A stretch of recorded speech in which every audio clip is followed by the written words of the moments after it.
Today's show is sponsored by Screencastify, the tool millions of teachers use to record screen videos for their classroom. Stay tuned at the end of the show to learn more about the #1 screencasting tool for Google Chrome. Engaging kindergartners with technology, augmented reality, iPads, QR codes, and more. Episode 232. Happy EdTech Tool Tuesday. The 10-Minute Teacher Podcast with Vicki Davis.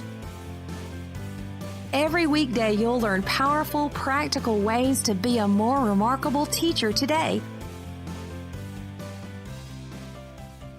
How can we engage kindergartners with technology? Today, we have kindergarten teacher from Nashville, Greg Smedley Warren, or as his students call him, Mr. Greg, and he does a lot of work at the Kindergarten Smorgasbord. Greg, how do we engage kids in kindergarten with technology? I'm all about keeping it simple. So I'm always on the lookout for very simple ways that I can engage my kids with technology, ways that are easy for them, but also easy for me, so I don't spend a lot of time fumbling with technology, trying to get it working and set up for the kids. So I'm always on the lookout for really simple ways that the kids can interact with technology. Okay, give us some of those ways. One way is iPads. Most of the kids are completely familiar with iPads and tablets and phones. So we have some iPads in the classroom with some folders. We have a reading folder and a math folder full of apps. So the kids know they can grab those iPads, open those folders, and use any of those apps. We also use augmented reality in the classroom. We use a program called Learning Alive Plus from Alive Studios, which is an augmented reality software that works with letters and phonics and word building. So we use that a lot, and the kids actually use that during center time. So they're working with that augmented reality to build words and sentences. So describe for us how that works, because a lot of people, even though we've had some shows, may not know what augmented reality is. Yeah, augmented reality is basically 3D without the glasses. And so when the kids are interacting with the software, the images are coming alive in 3D on the screen for the kids. So it's just floating in space or somewhere in your classroom. Yeah, it's on the screen. So it's on the monitor, or if you're using a projector, it's projected on a screen or a smart board. The best way to describe it is Pokemon Go. Yeah. So if you're kind of familiar with Pokemon Go, that's augmented reality. So that's kind of what it looks like when the kids are using it in the classroom. What are some of your favorite go-tos for reading?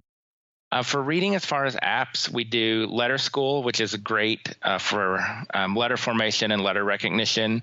Montessori Words is my favorite, probably of all, for reading and literacy. It's great for sound identification, segmenting sounds, word building, and decoding words. And so it's very interactive. The kids love it because they work on their letters, and once they build a word, then they get 10 seconds to play and draw before they go on the next word.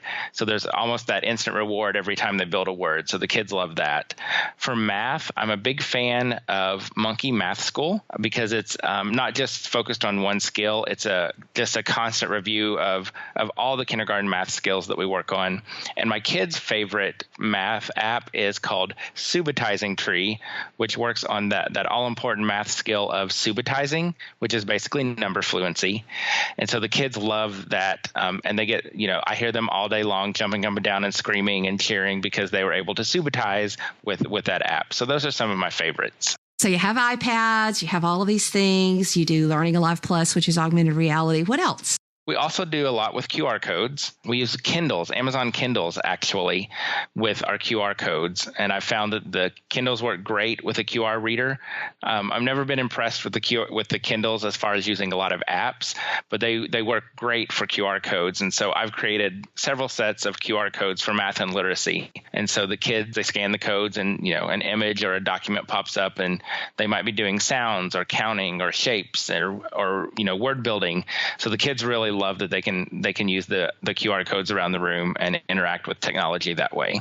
So it's kind of like passing out digital paper. Is that how you would kind of summarize the QR code? Pretty much. Yep. My kids use them during center time. And I know a lot of teachers actually like post them around the room. So the kids are walking around the room with their tablets, scanning the QR codes and working on them that way. Yes, and with the recent iOS update, when you open the camera, QR codes are actually built in. Hey, that's good to lots know. of cool things. What else? I'm a big fan of keeping it simple. And so that's really kind of what we use as far as technology. We do have an interactive whiteboard in the classroom as well that we use a lot for whole group instruction. The kids use the smartboard during center, so they'll be doing some word building and word writing, those kinds of things. One of the things that I use my smartboard for is a lot of teacher things. So like in the morning, we take attendance. So as the kids come in the morning, they have their pictures are on the smartboard and they move their picture from home to school to show that they're at school.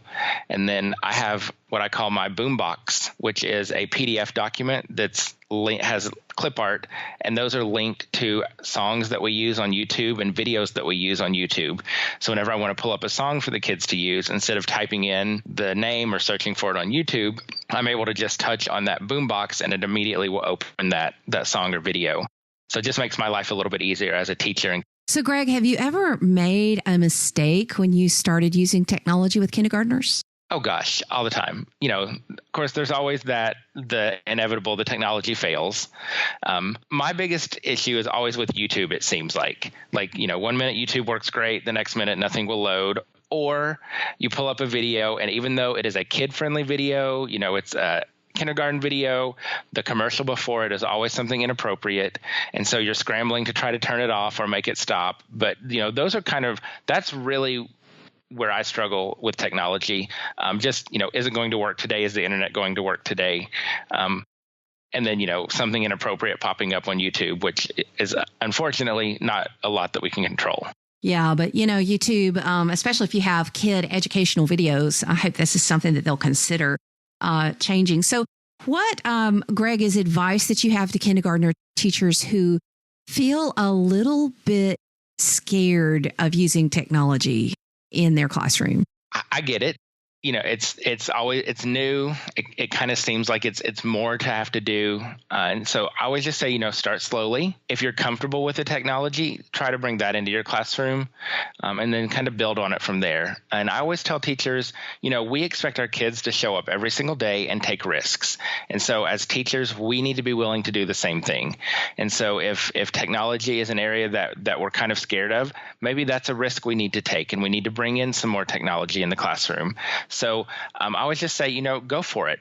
The worst that can happen is it cannot work. It can fail. And we can have great conversations with our kids about how even as adults we fail, and now we can learn from that and we can be better. So I'm all about taking risks. So I always just say, jump in and go for it. Oh, that's so great. I have to ask this. What do you do when the technology just crashes and doesn't work? Because that strikes fear in the heart of teachers. It really does. But, I think our kids are getting so much more used to technology that I think they're now used to technology not working. And so I think it's gotten a little bit easier because the kids are like, oh, it's not working, or they'll immediately say, oh, the internet's not working. And so they just kind of roll with it. We just kind of roll with it and we move on. Of course, they're going to be disappointed. We're disappointed. But it really, we just kind of go on and move on to whatever's next and try to keep going and not let it completely derail the lesson or derail the whole day. So really, though, what percentage of time does it actually not work? Probably 5 to 10% or less. It's not a major everyday occurrence, but it does happen. And of course, it always happens when you're being observed and evaluated by administration. Never fails. That's it. Oh, my goodness. That is what happens, isn't it? It's like, oh, my goodness.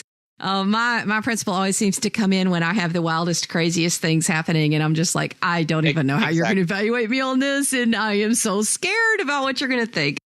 Okay, Mr. Greg has just shared lots of great ideas for our kindergarten classrooms. But here's the thing. If he can do it in kindergarten, he can do it with any age. It's part of being a remarkable teacher. And we've had so many fantastic ideas. So get out there and try some of them today.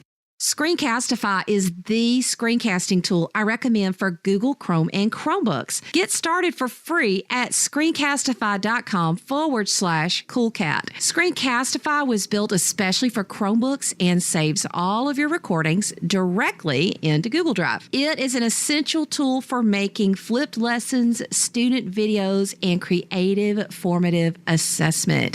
Screencastify is the tool I use when my students start programming video games in Scratch. I have them record a screencast for me to demonstrate the program as well as talk about their code. Now, if you want to go for unlimited editing, request a quote for your school and be sure to mention Cool Cat Teacher for a discount. Go to screencastify.com/coolcat. That's SCREENCASTIFY.com/coolcat and get screencasting.